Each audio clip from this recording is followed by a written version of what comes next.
The magic നോവലിലേക്ക് സ്വാഗതം. സ്നേഹദൂരത്തൊരു കാത്തിരിപ്പ് part 2. ഒരു പ്ലേറ്റിൽ രാവിലെ ഉണ്ടാക്കിയൊരപ്പം, അതിലൽപ്പം പഞ്ചസാര. ഇതുമായി ടുട്ടുവിനെയും കൊണ്ട് മുറ്റത്ത് നടന്ന് കാക്കയെന്നും പൂച്ചയെന്നുമൊക്കെ പറഞ്ഞു അവനെ അപ്പം തീറ്റിക്കുകയാണ് രേവതി ടീച്ചർ. വല്ലാത്തൊരു വിഷാദഭാവം പിടികൂടിയിരുന്നു രേവതി ടീച്ചറിനെ. നന്ദയുടെ രജിസ്റ്റർ വിവാഹം. ഹരിയോടൊപ്പോൾ പോകുമ്പോൾ നന്ദയുടെ മുഖത്ത് കണ്ട ദീനഭാവം, തിരിച്ചു വന്നപ്പോൾ കണ്ട ഉണ്ണികൃഷ്ണൻ, അയാളുടെ സങ്കടം. തെറ്റ് ചെയ്തു പോയോ താൻ? വാശിയും ധൃതിയും തനിക്കിത്തിരി കൂടി പോയില്ലേ? നന്ദേ, താൻ മനഃപൂർവ്വം ദ്രോഹിച്ചോ? 3-4 ദിവസമായിട്ട് രേവതി ടീച്ചറിനെ വല്ലാതെ പിടിച്ചുലച്ചു ഇവയൊക്കെ. പെട്ടെന്ന് അവർ ക്ഷീണിച്ചതുപോലെയും മുഖത്ത് ചൈതന്യം വറ്റിയതുപോലെയും തോന്നി. ലേശം അപ്പം കൂടി എടുത്ത് പഞ്ചസാരയിൽ മുക്കി ടുട്ടുവിന്റെ വായിൽ വെച്ച് കൊടുക്കുകയായിരുന്നു രേവതി ടീച്ചർ. അപ്പോഴാണ് ഒരു ഓട്ടോറിക്ഷ വഴിയിൽ വന്നു നിന്നത്. തെല്ലമ്പരപ്പും വിറയലുമുണ്ടായി രേവതി ടീച്ചറിന്. അതിൽ നിറങ്ങിയ ആളെ കണ്ടപ്പോൾ മുകുന്ദൻ, ഉണ്ണികൃഷ്ണന്റെ അച്ഛൻ.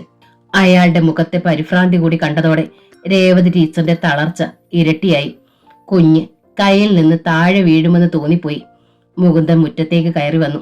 അയാളുടെ പരിഭ്രാന്തിയും പാഞ്ഞുള്ള വരവും മുഖഭാവവും കൊമ്പൻ മീശയും ഒക്കെ കണ്ടിട്ടാവണം ടുട്ടു കരച്ചിൽ.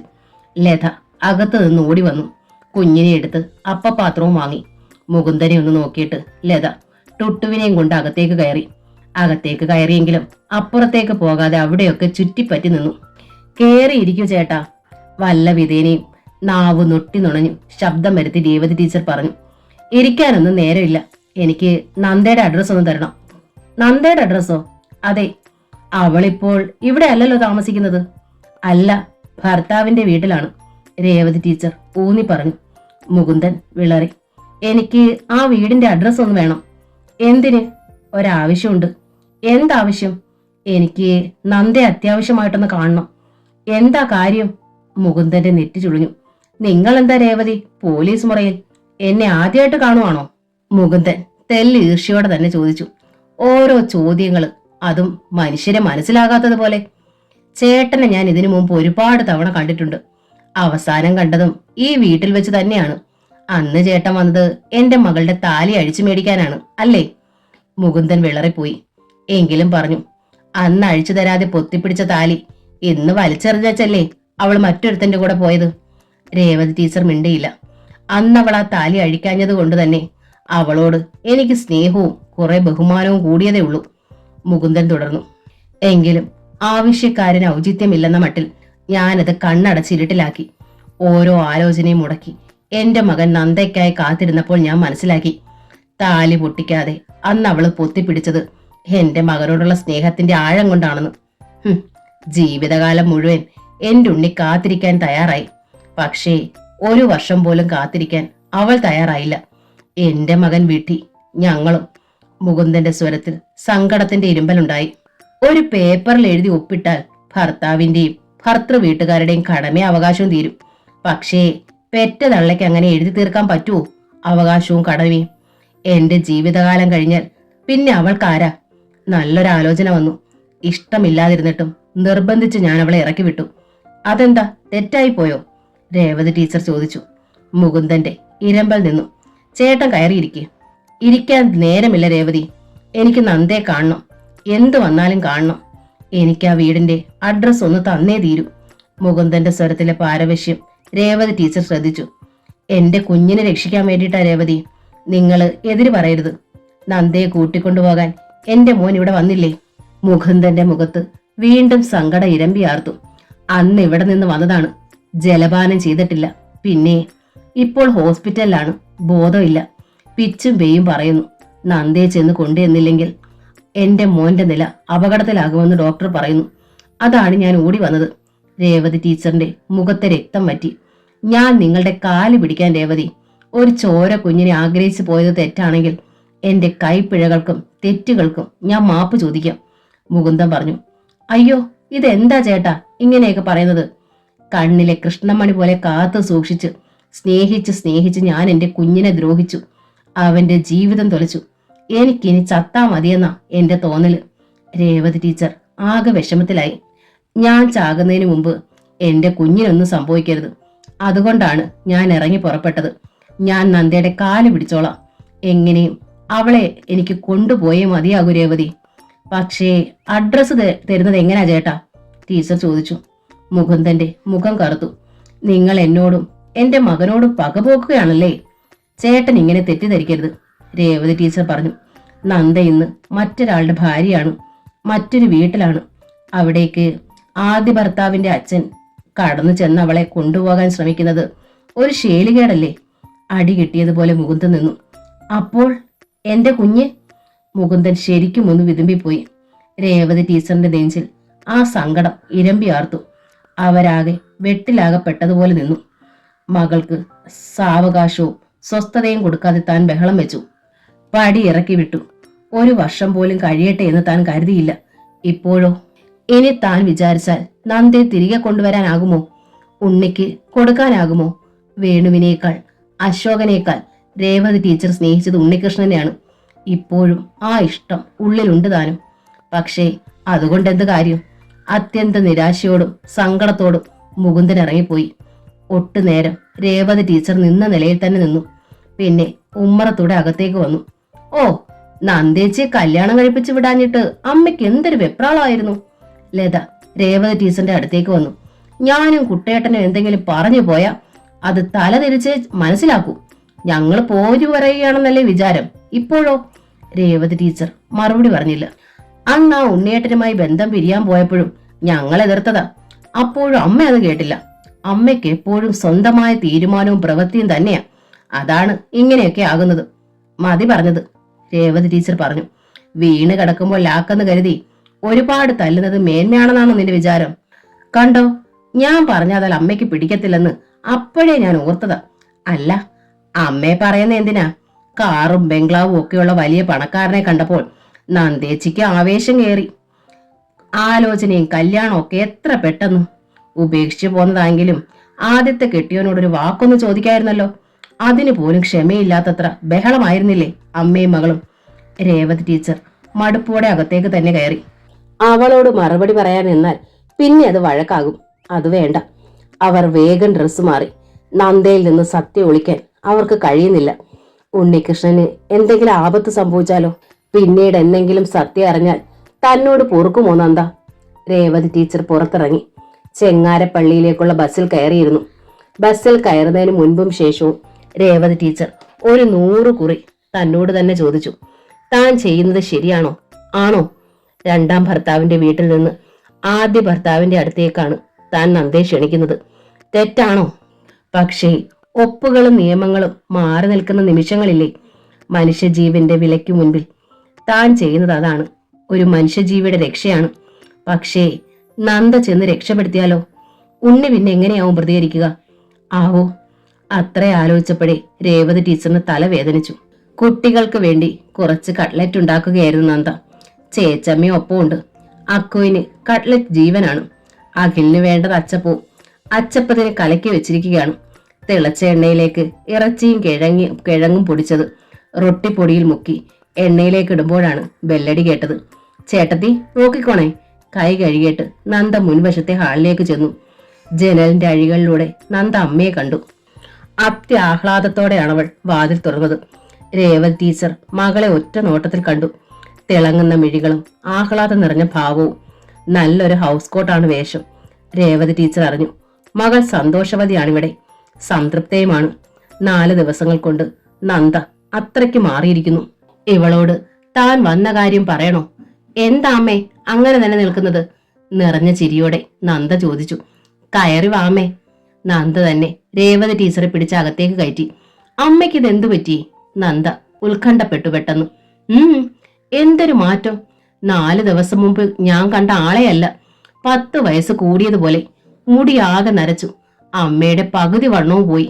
4 ദിവസം കൊണ്ട് എന്തുണ്ടായമേ ഇത്രയ്ക്ക് ക്ഷീണിക്കാൻ?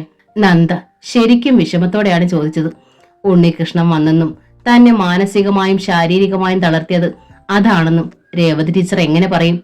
നിനക്ക് സുഖമാണോ മോളെ? രേവതി ടീച്ചർ ചോദിച്ചു. സുഖം, ഒറ്റ വാക്കിൽ തന്നെ അവൾ പറഞ്ഞു. കുട്ടികൾ സ്കൂളിൽ പോയി അല്ലേ? അതെ, അവർ വരുമ്പോഴേക്കും കൊടുക്കാൻ പലഹാരം ഉണ്ടാക്കുകയായിരുന്നു ഞാനും ചേട്ടത്തി. നന്ദ ഉത്സാഹവതിയായി. ഹരി സൈറ്റിലാണ്. രേവതി ടീച്ചർ നന്ദയുടെ കഴുത്തിലെ ചെയിനിന്റെ അറ്റത്ത് പിടിച്ചു. ഈ താലി നീ മാറ്റിയില്ല അല്ലേ? നന്ദ വെറുതെ മന്ദഹസിച്ചു.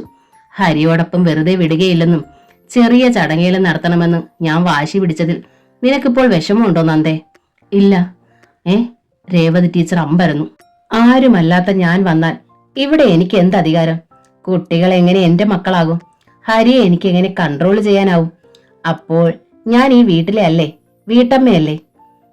അമ്മയുടെ ഭാഗം തന്നെയായിരുന്നു ശരി, നന്ദ പറഞ്ഞു. രേവതി ടീച്ചറിന്റെ മുഖം വാടി, മുഖം കുനിഞ്ഞുപോയി.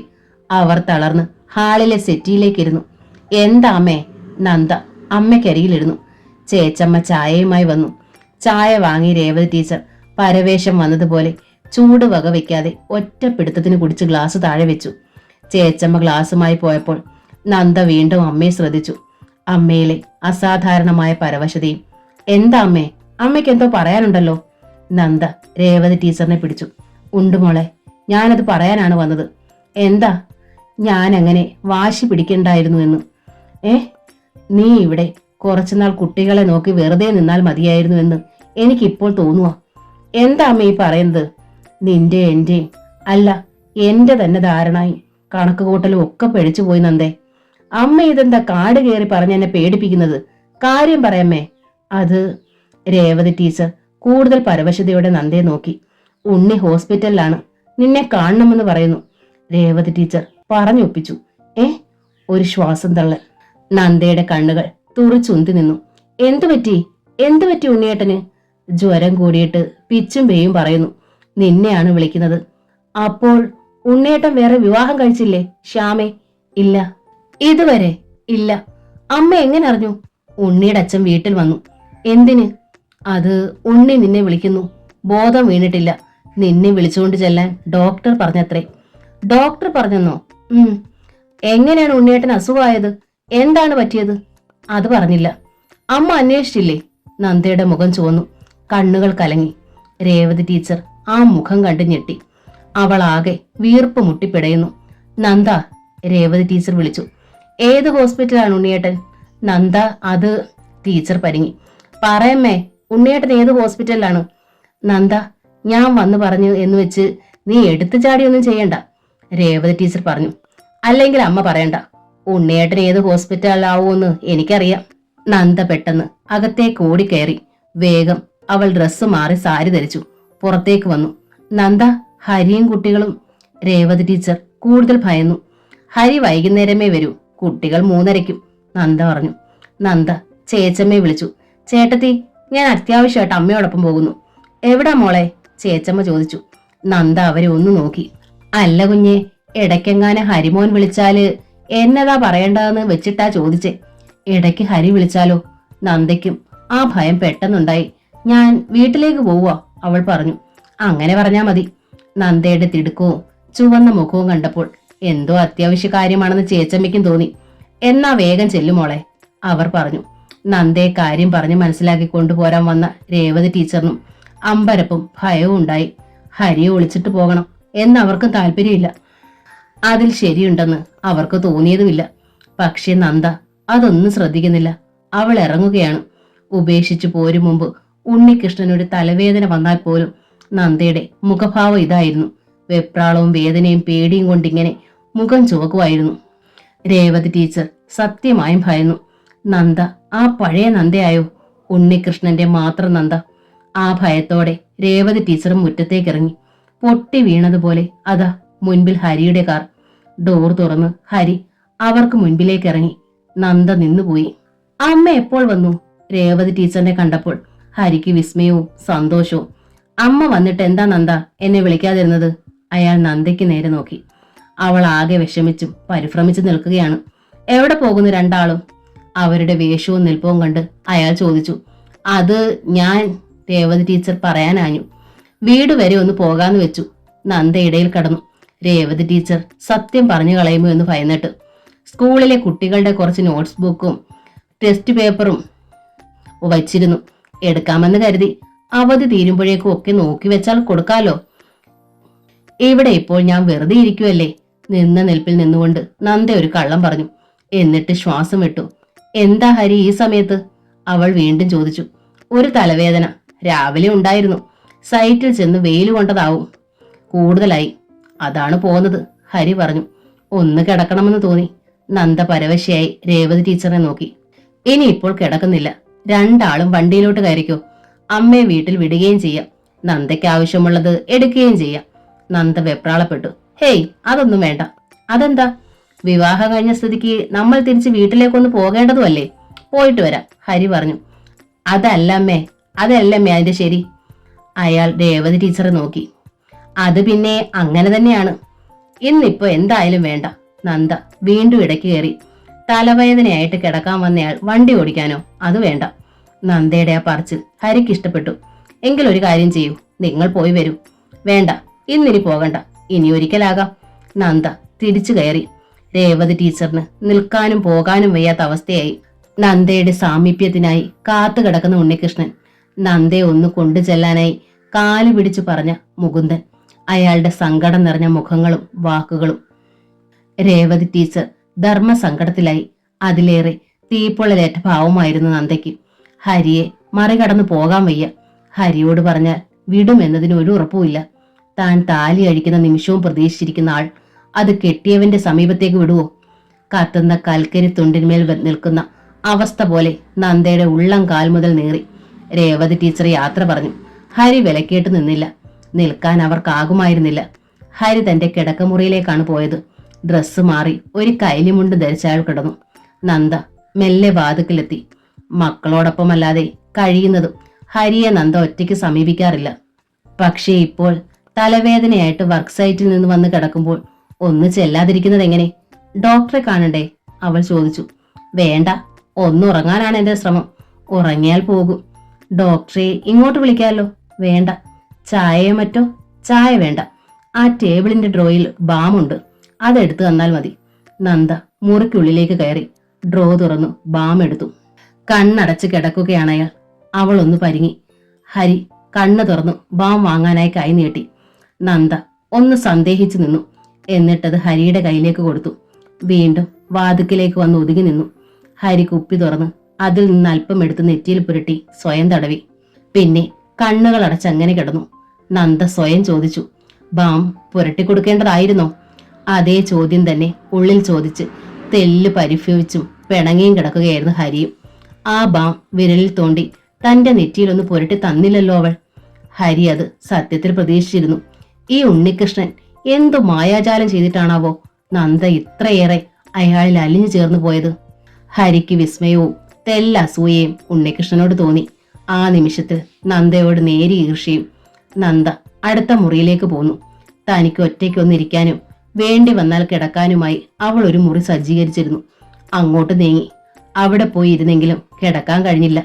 അവളുടെ കൺമുൻപിൽ ഉണ്ണികൃഷ്ണൻ അബോധാവസ്ഥയിൽ കിടക്കുകയാണ്. നന്ദ, നന്ദ എന്നയാൾ വിളിക്കുന്നു. ഓടിച്ചെല്ലാനുള്ള വെമ്പലുമായി നന്ദ അങ്ങനെ ചൂളയ്ക്കുള്ളിൽ എന്നോണം ഇരുന്നു.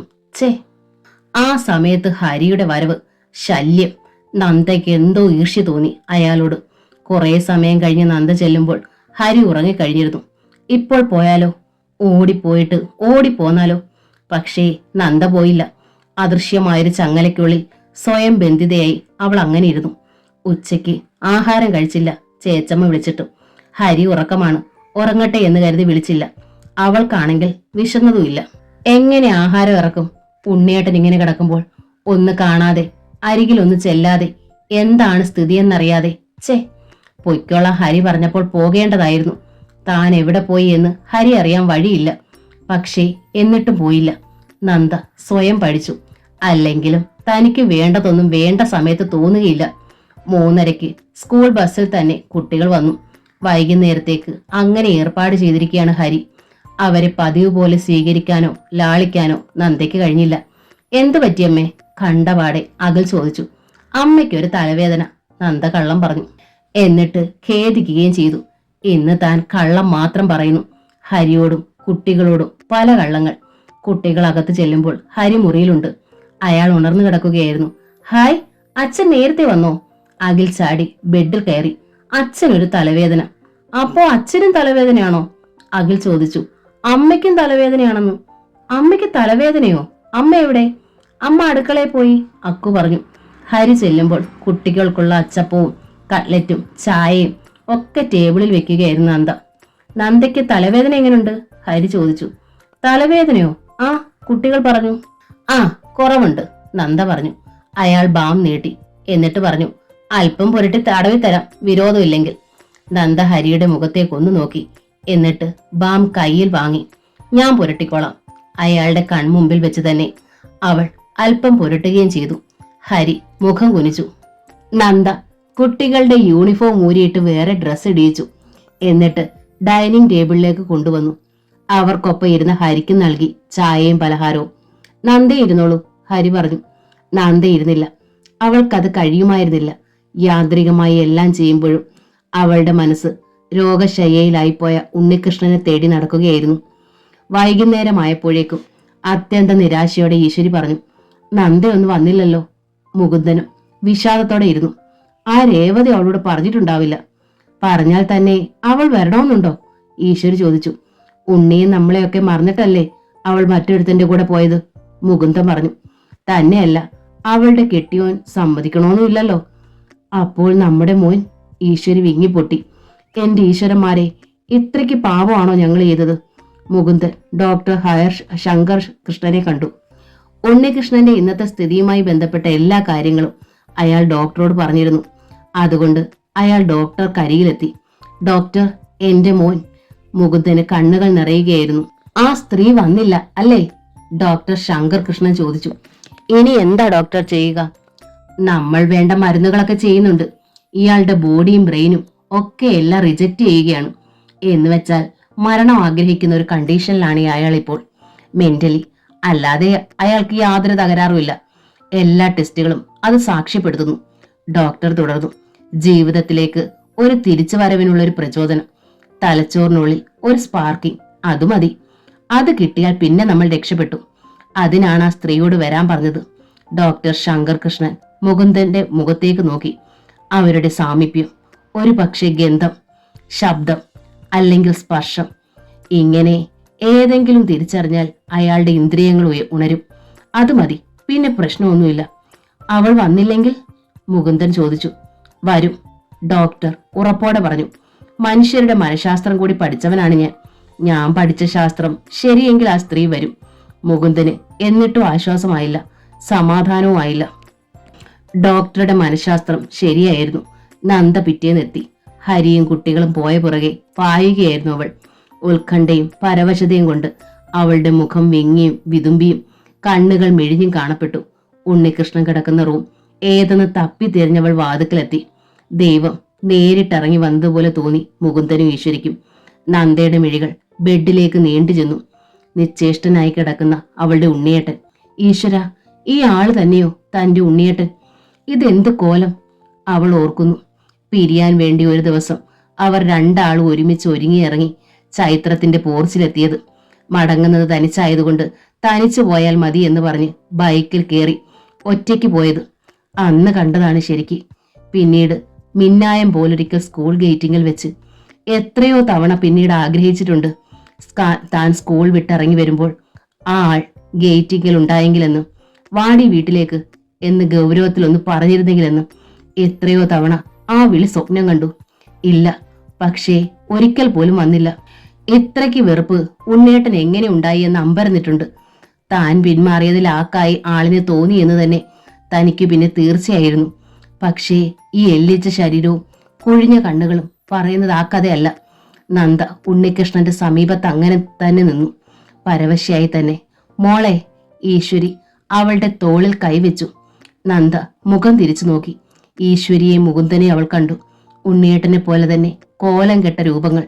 കണ്ണുകൾ നിറഞ്ഞു തുളുമ്പി നിന്നു അവൾക്ക്. അവരുടെയും.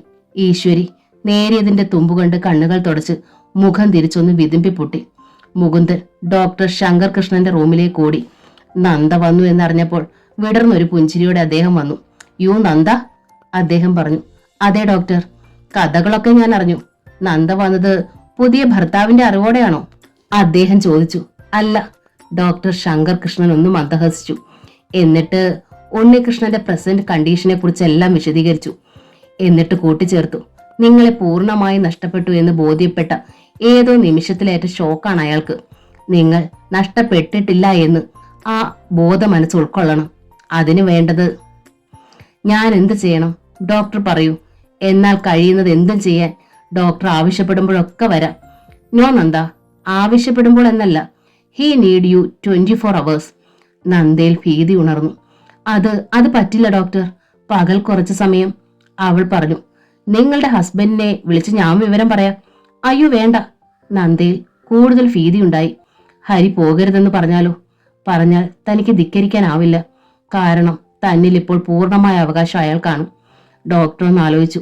ഓക്കെ, നിങ്ങൾക്ക് കഴിയുന്നത്ര സമയം ഇയാൾക്കായി നൽകുക.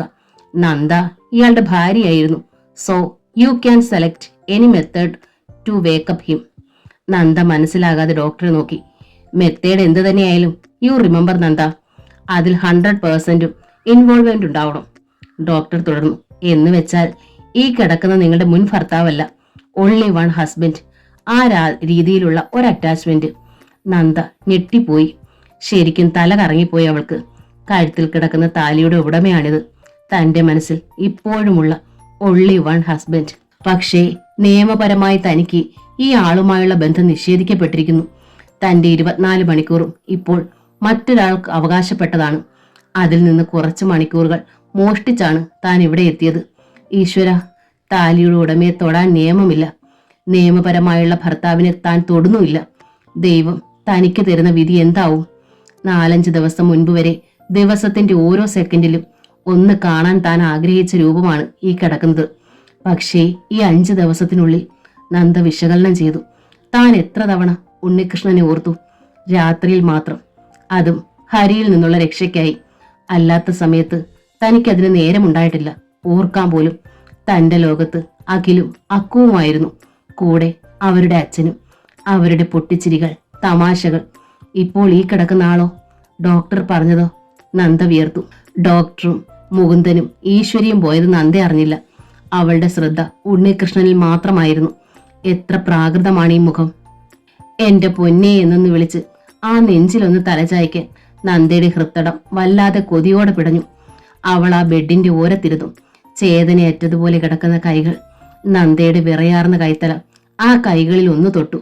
പിന്നെ അവൾ ആ കൈയിൽ പിടിച്ച് മൃദുവായി തലോടി. എത്ര അത്യഗാധമായ ഉറക്കത്തിലായിരുന്നാലും താൻ ഈ കൈയിൽ ഇങ്ങനെയൊന്ന് പിടിച്ച് തലോടിയാൽ ആൾ അറിയുമായിരുന്നു. ആകെ പിടിച്ച് തന്നെ ചേർത്തണയ്ക്കുമായിരുന്നു. നന്ദയുടെ ദേഹം കുളിർമയോടെ ഒന്ന് ഉലഞ്ഞു.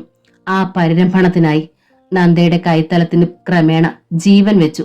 ഞരമ്പുകൾക്ക് ചൂട് പിടിച്ചു. ആ കൈത്തലം അയാളുടെ കൈത്തണ്ടയിലൂടെ നെഞ്ചിലും മുഖത്തും മുടിയിഴകളിലും ഒക്കെ പടർന്ന് തഴുകിയിറങ്ങി. നന്ദ അപ്പോൾ അയാളിൽ നിന്ന് വിവാഹമോചനം നേടിയിട്ടുള്ളവളായിരുന്നില്ല. മറ്റൊരാളുടെ ഭാര്യയുമായിരുന്നില്ല. ഉണ്ണികൃഷ്ണന്റെ പ്രിയപ്പെട്ട നന്ദയായിരുന്നു. അതുകൊണ്ട് തന്നെ അവളുടെ ഞരമ്പിലെ തീയുടെ ചൂട് അയാൾ തൊട്ടറിയാതിരിക്കുമോ? ഉണ്ണിയേട്ടാ, കാതരയെ അവൾ വിളിച്ചു. ഉണ്ണിയേട്ടാ, ഞാനാണ്. ഉണ്ണിയേട്ടന്റെ നന്ദയാണ്. അവൾ മൊഴിഞ്ഞു. അങ്ങനെ എന്തോ അസപ്ഷ്ടമായി ഉണ്ണികൃഷ്ണൻ ഞരങ്ങി. നന്ദയിൽ ആവേശം തുടിച്ചു. ഉണ്ണിയേട്ടാ, നന്ദയാണ്. വിളിക്കൂ എന്നെ, വിളിക്കൂ ഉണ്ണിയേട്ടാ, നന്ദാന്ന്. അവൾ വേഭതുവോടെ അയാളുടെ മുഖം കൈക്കുടന്നയിൽ എടുത്തുകൊണ്ട് പറഞ്ഞു. അയാളുടെ നെറ്റിയിൽ അതരങ്ങൾ അമർത്തുമ്പോൾ അവൾ ഉത്കടമായി ദാഹിച്ചു. ഉണ്ണികൃഷ്ണൻ ഉണരട്ടെ എന്ന്. തളർന്ന കൈയിലെ ഞരമ്പുകൾ ത്രസിക്കും വിധം തന്നെ മുറുകെ പുൽകട്ടെ എന്ന്. സ്ഥലകാല ബോധവും സർവവും മറന്ന് നന്ദ അയാളുടെ നെഞ്ചിലേക്ക് മുഖം ചേർത്തു വെച്ചു. അയാളുടെ ദുർബലമായ ഹൃദയത്തുടിപ്പുകൾ പോലും നന്ദേ നന്ദേ എന്നാണെന്ന് അവൾ തൊട്ടറിഞ്ഞു. നന്ദയുടെ മിഴികൾ ഉരുൾപൊട്ടൽ പോലെ ആർത്തിരമ്പി കുതിച്ചൊഴുകി. കണ്ണീരിൽ അയാളുടെ നെഞ്ചു കുതിർന്നു. ഒരു നിമിഷം ഉണ്ണികൃഷ്ണന്റെ ഉൾച്ചേതനയിൽ ഒരിടിമിന്നലുണ്ടായി. ആ ഇടിമിന്നൽ നന്ദ അറിഞ്ഞു. അയാളെ തൊട്ടിരുന്ന ശരീരത്തിലൂടെ, അയാളെ മുറുകെ പിടിച്ചിരുന്ന കൈത്തലത്തിലൂടെ നന്ദ മുഖമുയർത്തി. അവൾ കണ്ടു. ഉണ്ണിയേട്ടൻ തല അനക്കുകയോ എന്തോ പറയാൻ ഒരുങ്ങുകയോ ചെയ്യുന്നു. എന്റെ ഈശ്വര! ആഹ്ലാദം കൊണ്ട് അവൾക്ക് ശബ്ദം പോലും നഷ്ടപ്പെട്ടു. അയാളുടെ നെറ്റിയിലും മൂക്കിൻ തുമ്പിലും വിയർപ്പ് കണങ്ങൾ. നന്ദ സാരിത്തുമ്പ് കൊണ്ട് ഒപ്പിയെടുത്തു. അയാൾ നാവ് നൊട്ടി നുണയുന്നത് പോലെ അവൾക്ക് തോന്നി. എന്താണ് കൊടുക്കുക? പച്ചവെള്ളമോ ചൂടുവെള്ളമോ? അവൾ ടേബിളിലേക്ക് നോക്കി. ഫ്ലാസ്ക് ഉണ്ട്, അതെടുത്തു. അത് തുറന്നു. തണുത്ത് ചീത്തയായ ചായ. ഇന്നലെയോ മറ്റോ വാങ്ങിയതാവും. ആരും ഉപയോഗിച്ചിട്ടില്ല. നന്ദ ഫ്ലാസ്കുമായി പുറത്തേക്ക് വന്നു. എന്താ മോളെ? പെട്ടെന്ന് മുകുന്ദൻ ചോദിച്ചു. പുറത്തെ വരാന്തയിൽ ഇരിക്കുകയായിരുന്നു അതുവരെ മുകുന്ദൻ ഈശ്വരിയും. വെള്ളം, ചൂടുവെള്ളം, അവൾ പറഞ്ഞു. മോൻ ഉണർന്നോ? എന്റെ മോൻ വെള്ളം ചോദിച്ചോ? ഈശ്വരി ആഹ്ലാദത്തോടെ എഴുന്നേറ്റു. ഇല്ല, പക്ഷേ വെള്ളം വേണം, നന്ദ പറഞ്ഞു. ഇങ്ങതാ ഫ്ലാസ്ക്, ഞാൻ മേടിച്ചോണ്ട് വരാം മോളെ. മുകുന്ദൻ അവളുടെ കയ്യിൽ നിന്ന് ഫ്ലാസ്ക് വാങ്ങി വരാന്തയിലൂടെ ധൃതിയിൽ നീങ്ങി. ഈശ്വരി മുറിക്കുള്ളിലേക്ക് കുതിച്ചു. അവരെ പിന്തുടരാൻ ഭാവിക്കുകയായിരുന്നു നന്ദ. അപ്പോഴായിരുന്നു അത് വരാന്തയിൽ വെച്ചിരുന്ന ക്ലോക്കിൽ മണിയടിച്ചത്. 3. സ്തബ്ധയായി നിന്നുപോയി നന്ദ. 3:30 അഖിലും അക്കുവും വരും. വരുമ്പോൾ ഗേറ്റിങ്കൽ തന്നെ താൻ നിൽക്കണം. വണ്ടിയുടെ ഫുട്ബോർഡിൽ നിന്ന് നന്ദയുടെ കൈകളിലേക്കാണ് അക്കു ചാടി വീഴുക. നന്ദ നിന്ന നിൽപ്പിൽ ഇറങ്ങിയ ഒരു ഓട്ടം. ഈശ്വരി മകനെ കണ്ടിട്ട് വന്ന് നോക്കുമ്പോൾ നന്ദ വരാന്തയിലില്ല. അവർ ഹോസ്പിറ്റലാകെ അവളെ തെരഞ്ഞു അമ്പരപ്പോടെ. നന്ദ വെളിയിലിറങ്ങി ആദ്യം കണ്ട ഓട്ടോറിക്ഷയിൽ കയറിയിരുന്നു. ഭാഗ്യം, നന്ദ ശ്രീനിലയത്തിന്റെ ഗേറ്റിങ്കിലെത്തി. നിന്നു കഴിഞ്ഞപ്പോഴേ സ്കൂൾ ബസ് വന്നുള്ളൂ. അക്കു നന്ദയുടെ ചുമലിലേക്ക് ചാടി. ഇരുവരുടെയും ബാഗ് നന്ദ ഒരു കയ്യിൽ തൂക്കി പിടിച്ചു. അഖിൽ ആ കയ്യിൽ പിടിച്ചു തൂങ്ങി ഉള്ളിലേക്ക് കയറി. ഇരുവരും ക്ലാസ്സിലെ വിശേഷങ്ങളും പഠിച്ച പാഠങ്ങളും പറയാൻ തുടങ്ങിയതോടെ നന്ദ ഉണ്ണികൃഷ്ണനെ മറന്നു. കുട്ടികൾ വന്ന് അല്പം കഴിഞ്ഞപ്പോൾ ഹരിയും വന്നു. അയാൾ നന്ദയെ നോക്കി. എവിടെയെങ്കിലും പോയിരുന്നു നന്ദ? ഹരി ചോദിച്ചു. അവളുടെ വേഷം സാരി ആയതുകൊണ്ടായിരുന്നു ആ ചോദ്യം. നന്ദ വിളറി. അല്ല, ഇന്നലെ വീട്ടിൽ പോകാൻ ഒരുങ്ങിയതല്ലേ, പോയിരുന്നോ എന്നറിയാൻ ചോദിച്ചതാണ്, ഹരി പറഞ്ഞു. രക്ഷപ്പെട്ട ഭാവത്തിൽ നന്ദ പറഞ്ഞു. ആ പോയി. അച്ഛാ, നമുക്ക് ഔട്ടിങ്ങിന് പോകാച്ചാ, അഖിൽ പറഞ്ഞു. അമ്മയും കൊണ്ടുപോവാ. ആ പോകാച്ചാ. അക്കു റെഡിയായി. ഹരി നന്ദയെ നോക്കി ചോദ്യഭാവത്തിൽ. അവൾ തലയാട്ടി സമ്മതമെന്നു. നന്ദ വന്നപ്പോൾ മുതൽ ആഗ്രഹിക്കുന്നതാണ് ഹരി അങ്ങനെ ഒരു ഔട്ടിംഗ്. പാർക്കിലോ ബീച്ചിലോ പോവുക, ഹോട്ടലിൽ നിന്ന് ഭക്ഷണം കഴിക്കുക, ഫിലിം കാണുക, എന്തെങ്കിലും പർച്ചേസ് ചെയ്യുക. ഇത്രയും നാളും താനും മക്കളും തനിച്ചായിരുന്നു പോക്കും വരവും. ഇപ്പോൾ എല്ലാറ്റിനും കൂടെ ഒരാളുണ്ടല്ലോ. ഒരുമിച്ച് പോകാൻ ഒരാഗ്രഹം. ഹരി ഒന്നു മേൽ കഴുകി ഡ്രസ്സ് മാറ്റി. കുട്ടികൾക്കും നല്ല ഡ്രസ്സ് ഇടിയിച്ചു. ഒരുങ്ങി കഴിഞ്ഞപ്പോൾ ഹരി കണ്ടു നന്ദ അതേ സാരിയുമായി തന്നെ നിൽക്കുന്നു. ഇതൊന്നും മാറ്റി കൊടുത്തൂടെ നന്ദേ? സ്നേഹപൂർവ്വം അയാൾ പറഞ്ഞു. നന്ദ തന്റെ ബ്രീഫ് കേസ് തുറന്നു. നിറമുള്ളതും വില കൂടിയതുമായൊരു ടെറാക്കോട്ടൺ സാരി സെലക്ട് ചെയ്ത് ധരിച്ചു. പുറത്തു വന്നപ്പോൾ ഹരി ചോദിച്ചു, നന്ദ എന്നെ അനുസരിക്കുക മാത്രമാണോ? എന്താ അങ്ങനെ ചോദിച്ചത്? അങ്ങനെ തോന്നി. വെറും അനുസരണ മാത്രമാണെങ്കിൽ അത് ബോറാണ്. നന്ദയുടെ മുഖത്തും തെളിച്ചമില്ല. ഔട്ടിംഗ് നമുക്ക് പിന്നൊരു ദിവസത്തേക്ക് മാറ്റാം, എന്താ? നന്ദ മുഖം കുനിച്ചു. അതായിരുന്നു അവളുടെ ആഗ്രഹവും. പക്ഷേ കുട്ടികളെ നിരാശപ്പെടുത്താൻ തോന്നിയില്ല, ഹരിയെയും. പക്ഷേ അയാൾ അറിയാതെ ഈ സമയം വരെ താൻ തന്റെ ആദ്യ ഭർത്താവിനോടൊപ്പമായിരുന്നു. എന്തുകൊണ്ടോ ഹരിയുടെ മുഖത്തേക്ക് നോക്കാനാവുന്നില്ല. തെറ്റ് ചെയ്ത കുട്ടിയെ പോലെ ഒരു പരിങ്ങലായിരുന്നു അവൾക്ക്. ആൾ വല്ലാതെ സെന്റിമെന്റലാണ്. ചെറിയ കാര്യം പോലും ഉള്ളിൽ തട്ടുന്ന പ്രകൃതം. നന്ദ അതുകൊണ്ട് തന്നെ അയാളെ ഭയന്നു. ഉള്ളിൽ കുറ്റബോധത്തിന്റെ ഭാരം. എങ്കിലും ഔട്ടിംഗ് മാറ്റിവെക്കാൻ നന്ദ സമ്മതിച്ചില്ല. മുഖത്ത് സന്തോഷം വരുത്താൻ കിണഞ്ഞു ശ്രമിച്ചുകൊണ്ടവൾ അവരോടൊപ്പം നീങ്ങി. ടൗണിൽ ചുറ്റിയടിച്ചു നടന്നു കുറച്ചു സമയം. നന്ദ ലേഡീസ് സെന്ററിൽ കയറി. അക്കുവിനെ അണിയിച്ചൊരുക്കാനുള്ള കുറേയേറെ കോസ്മെറ്റിക്കുകൾ വാങ്ങിക്കൂട്ടി. അഖിലിന് അവിടെ നിന്നൊന്നും വേണ്ട. അവൻ വാങ്ങിയത് കാർട്ടൂണിന്റെ പുതിയ വീഡിയോ കാസറ്റുകളാണ്, ഒരു തൊപ്പിയും. ജൗളിക്കടയിൽ കയറി കുട്ടികൾക്ക് 2 ആൾക്കും ഡ്രസ്സ് വാങ്ങി. നന്ദ അപ്പോൾ ശരിക്കും അവരുടെ അമ്മ തന്നെയായി തീർന്നിരുന്നു. മറ്റെല്ലാ സങ്കടങ്ങളും മറന്ന് ആഹ്ലാദവതിയായിരുന്നു. ആ ഔട്ടിംഗ് അവളെ സന്തോഷിപ്പിക്കുന്നു എന്ന് കണ്ടപ്പോൾ ഹരിക്കും സന്തോഷമായി. അയാളും ഉത്സാഹത്തോടെ അവളോടൊപ്പം കൂടി. നന്ദ കുറച്ച് സാരിയോ വീട്ടിലിടാനുള്ള ഡ്രസ്സുകളോ എടുത്തോളൂ, അയാൾ പറഞ്ഞു. ഉണ്ടല്ലോ കുറെ, വാങ്ങിയിട്ടില്ലേ? അവൾ ചോദിച്ചു. നമ്മൾ ഒരുമിച്ച് വന്ന് വാങ്ങിയിട്ടില്ലല്ലോ. എങ്കിൽ ഹരി സെലക്ട് ചെയ്താൽ മതി, നന്ദ പുഞ്ചിരിച്ചു. അയാൾക്ക് സന്തോഷമായി. അയാൾ തന്നെ സാരികൾ ഓരോന്നും പറഞ്ഞ് നിവർത്തി ഇടിയിച്ചു. ഓരോന്നും എടുത്തയാൾ നന്ദയുടെ തോളത്ത് നിവർത്തിയിട്ട് ഭംഗി നോക്കി. കൊള്ളാമെന്ന് സ്വയം തൃപ്തിപ്പെട്ട് 3-4 എണ്ണം വാങ്ങി.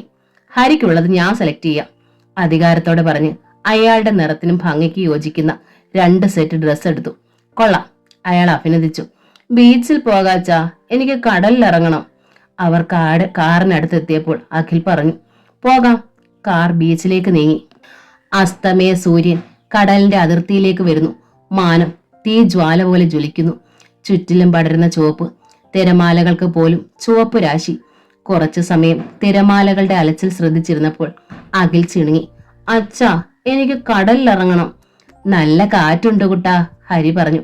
തിരമാലകൾ വല്ലാണ്ട് ശക്തമാണ്. ഞാൻ അരികില് നിന്നോളാച്ചാ. ശരി, അയാൾ സമ്മതിച്ചു. ഹരി മക്കളെയും കൂട്ടി നീങ്ങി. ഹരി, അങ്ങോട്ട് ഇറങ്ങണ്ട കേട്ടോ, നന്ദ പറഞ്ഞു തെല്ല് വേഭതുവോടെ. നന്ദ വരുന്നില്ലേ? ഞാനിവിടെ നിന്നോളാം. തീരത്തിനോട് ചേർന്ന് തന്നെ നന്ദ നിന്നു.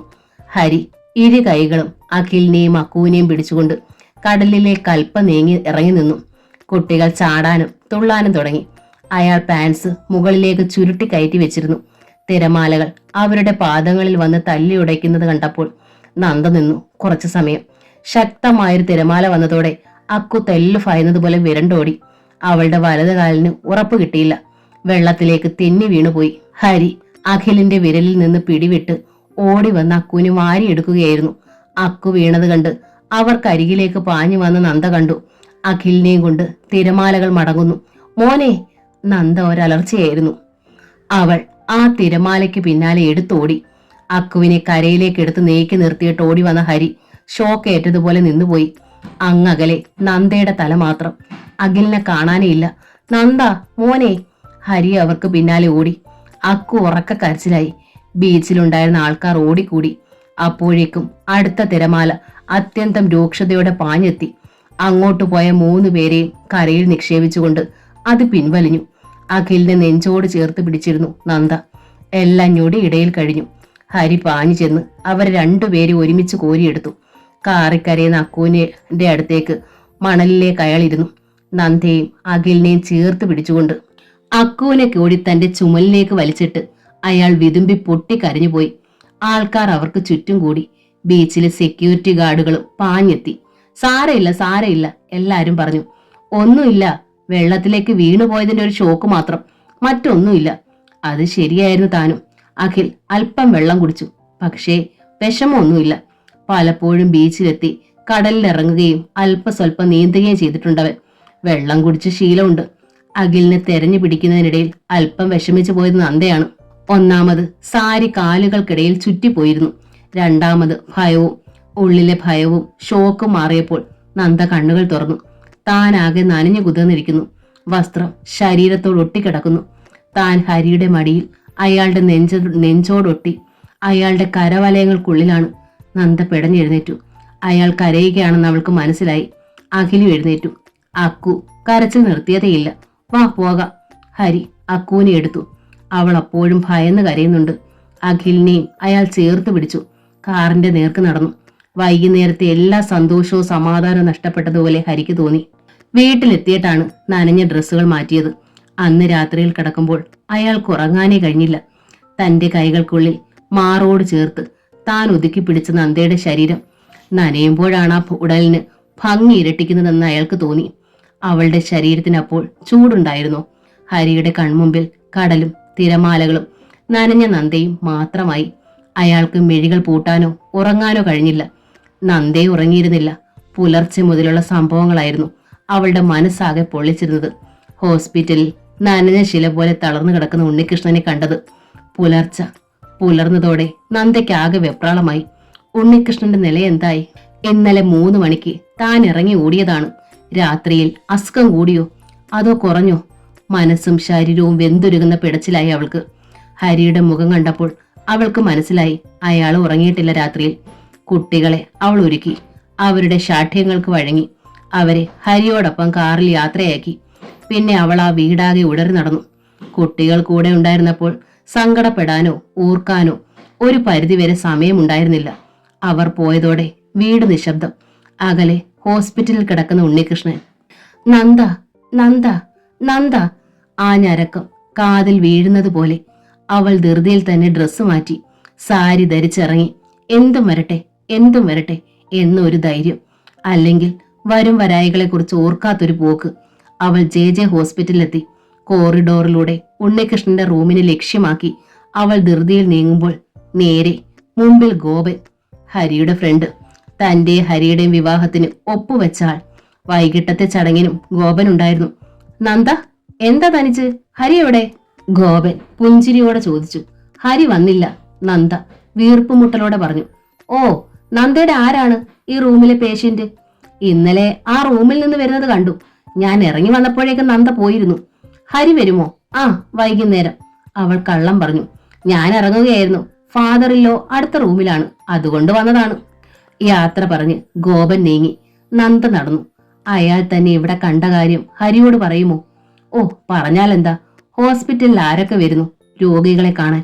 അങ്ങനെ എന്തെങ്കിലും നുണ പറയണം. അതിനെന്ത്? നന്ദ ഉണ്ണികൃഷ്ണന്റെ റൂമിന് മുമ്പിലെത്തി. ഈശ്വരിയും മുകുന്ദനും ഉണ്ടായിരുന്നവിടെ. നന്ദ ഇന്ന് വരുമെന്നവർ പ്രതീക്ഷിച്ചതേയില്ല. ഇന്നലെ നിന്നു നിൽപ്പിൽ കാണാതായതല്ലേ? ഈശ്വരി വിസ്മയത്തോടെ അക്കാര്യം ചോദിച്ചു. കുട്ടികൾ സ്കൂളിൽ നിന്ന് വരുന്ന നേരമായിരുന്നമ്മേ. എന്നെ കണ്ടില്ലെങ്കിൽ അവർ വിഷമിക്കും, നന്ദ പറഞ്ഞു. ഈശ്വരിയുടെ മുഖം വാടി. ഉണ്ണിയേട്ടന്? നന്ദ ചോദിച്ചു. വൈകിട്ട് അവൻ കണ്ണു തുറന്നു മോളെ, നിന്നെ ചോദിച്ചു, മുകുന്ദൻ സന്തോഷത്തോടെ പറഞ്ഞു. അത്രയും സ്നേഹത്തോടെ അവളുടെ തോളത്ത് തട്ടി. നീയാണ് അവനെ രക്ഷിച്ചതെന്ന് ഡോക്ടർ പറഞ്ഞു. നന്ദ പുഞ്ചിരിക്കാൻ പോലും മറന്നു. പുറത്തേക്ക് ഇറങ്ങുമ്പോൾ ഈശ്വരി പറഞ്ഞു പരിഭവത്തോടെ, ഈ തരത്തിൽ ഉണ്ണി കിടക്കുമ്പോഴും അവൾക്ക് ആ കുഞ്ഞുങ്ങളാണ് വലുത്. ഇന്നലെ ഓടിയത് കണ്ടില്ലേ? നീ നോക്കിക്കോ ഈശ്വരി, കുറച്ചു ദിവസം അവൾ ഇങ്ങനെ ഉണ്ണിയുടെ അടുത്തിരുന്നാൽ പിന്നീട് അവൾ തിരിച്ചു പോകുമെന്ന് നിനക്ക് തോന്നുന്നുണ്ടോ? മുകുന്ദൻ പറഞ്ഞു. ഈശ്വരിക്ക് സന്ദേഹമായി. അയാൾ തുടർന്നു. എനിക്ക് ഉറപ്പായി ഈശ്വരി, അവള് പോകത്തില്ല. അവര് തമ്മില് അത്രയ്ക്ക് അത് അങ്ങ് ഇഷ്ടപ്പെട്ടു പോയതല്ലേ. ആരൊക്കെ പിരിച്ചാലും അവര് പിരിയത്തില്ല. ഈശ്വരി മേൽപോട്ട് നോക്കി കൈകൾ കൂപ്പി. നന്ദ ഉണ്ണികൃഷ്ണന്റെ ബെഡിനരികിലേക്ക് ചെന്ന് ചേർന്നിരുന്നു. അയാളുടെ ഇടത് കൈപ്പത്തിയിൽ ട്രിപ്പിന്റെ സൂചി ഉണ്ടായിരുന്നു. ബോട്ടിൽ തൂക്കിയ സ്റ്റാൻഡും അരികിലുണ്ടായിരുന്നു. നന്ദ ആ നെഞ്ചിൽ തന്റെ കൈത്തലം വെച്ചു. ആ സ്പർശനത്തിലൂടെ അവളെ തിരിച്ചറിഞ്ഞെട്ടിയതുപോലെ അയാൾ കണ്ണു തുറന്നു. ഉണ്ണിയേട്ടാ! നന്ദയ്ക്ക് ശ്വാസം ഒന്ന് തേങ്ങിപ്പോയി. ആ നോട്ടം കണ്ടപ്പോൾ. ആ കണ്ണുകൾക്ക് ജീവനുണ്ടാകുന്നു, തിളങ്ങുന്നു. പോളകളുടെ അരികിലൂടെ നനവൂറുന്നു. തിരിച്ചറിവിന്റെ കണ്ണീർ തടാകമാകുന്നു, തുളുമ്പുന്നു. നന്ദ! വിളിയോടൊപ്പം അയാൾ അവളെ 2 കൈകൾ കൊണ്ടു വാരി നെഞ്ചിലേക്ക് അടുക്കി വരിഞ്ഞു മുറുക്കി. നന്ദ കുതറി പിടിവിടിവിക്കാൻ ശ്രമിച്ചു. ഉണ്ണികൃഷ്ണന്റെ കൈകൾക്ക് കുതിരശക്തിയോ? നന്ദ ശക്തമായി കുതറി. പിടിവലിയിൽ ട്രിപ്പിന്റെ സ്റ്റാൻഡ് ഉലഞ്ഞാടി. പോട്ടിൽ നിന്ന് ട്യൂബിന്റെ നീഡിൽ വീണ് താഴെ കൂർന്നു. ട്യൂബ് വഴി ഉണ്ണികൃഷ്ണന്റെ ഞരമ്പിലെ രക്തം തറയിലേക്ക് തുള്ളി കുത്തി. ഒഴുകി പതിക്കാൻ തുടങ്ങിയിട്ടും അയാൾ അവളിൽ നിന്നുള്ള പിടിവിട്ടില്ല. നന്ദ തളർന്നു വീണു. ട്രിപ്പിന്റെ സ്റ്റാൻഡ് ആടിയുലിയുന്ന ശബ്ദം വരാന്തയിലിരുന്ന മുകുന്ദൻ കേട്ടു. അയാളും ഈശ്വരിയും ഓടി പാഞ്ഞു മുറിക്കുള്ളിലേക്ക് കയറി. തറയിൽ ഒഴുകി പരക്കുന്ന ചോര. ഉണ്ണികൃഷ്ണന്റെ കൈവലയത്തിൽ നിന്ന് രക്ഷപ്പെടാൻ ശ്രമിക്കുന്ന നന്ദ. മുകുന്ദൻ ഉണ്ണികൃഷ്ണന്റെ 2 കൈകളിലും ശക്തമായി പിടിച്ച് കൈ ചുറ്റഴിച്ചു. രക്ഷപ്പെട്ടതും നന്ദ കിതപ്പോടെ ഇറങ്ങി ഓടി. മുകുന്ദൻ ഡോക്ടറുടെ അരികിലേക്ക് പാഞ്ഞു. വിവരം പറഞ്ഞു ഡോക്ടർ ശങ്കർ കൃഷ്ണൻ ഓടി വന്നു. ഉണ്ണികൃഷ്ണന്റെ കയ്യിലെ നീഡിൽ ഊരിയിട്ട് പകരം സ്പിരിറ്റിൽ മുക്കിയ പഞ്ഞി അവിടെ വെച്ചു. സംഭവം എന്തെന്ന് ശരിക്കും വിശദീകരിച്ചപ്പോൾ ഡോക്ടർ ശങ്കർ കൃഷ്ണൻ നെഞ്ചിൽ കൈവച്ചു. താങ്ക്സ് ഗോഡ്, അദ്ദേഹം തുടർന്നു. ഇനി പ്രശ്നമൊന്നുമില്ല. അയാളുടെ മനസ്സിന്റെ ഷോക്കും മരവിപ്പും പൂർണ്ണമായി മാറിയിരിക്കുന്നു. ഇനി നമുക്ക് ട്രൈ ചെയ്യാം, മരുന്നുകൾ കഴിപ്പിക്കാനും മറ്റും. നിങ്ങളും ശ്രദ്ധയോടെ വേണം ഇനി അയാളെ ശുശ്രൂഷിക്കാൻ. ഡോക്ടർ മുകുന്ദനോടും ഈശ്വരിയോടും പ്രത്യേകം ഓരോ വിവരങ്ങൾ ആരാഞ്ഞ് നിർദ്ദേശങ്ങൾ നൽകി. ഹലോ ഗോപൻ. ഗോപൻ ഓഫീസിലേക്ക് പോവുകയായിരുന്നു. ജെ ഹോസ്പിറ്റലിൽ നിന്നും മടങ്ങുന്ന വഴി കാറിലാണ് അയാൾ. അപ്പോഴാണ് സീറ്റിന്മേൽ വെച്ചിരിക്കുന്ന സെൽഫോൺ ശബ്ദിച്ചത്. ഡ്രൈവ് ചെയ്യുന്നതിനിടയിൽ ഗോപൻ സെല്ലെടുത്തു നോക്കി. ഹരിയുടെ നമ്പറാണെന്ന് തിരിച്ചറിയുകയും ചെയ്തു. അയാൾ അറ്റൻഡ് ചെയ്തു. എന്താടാ?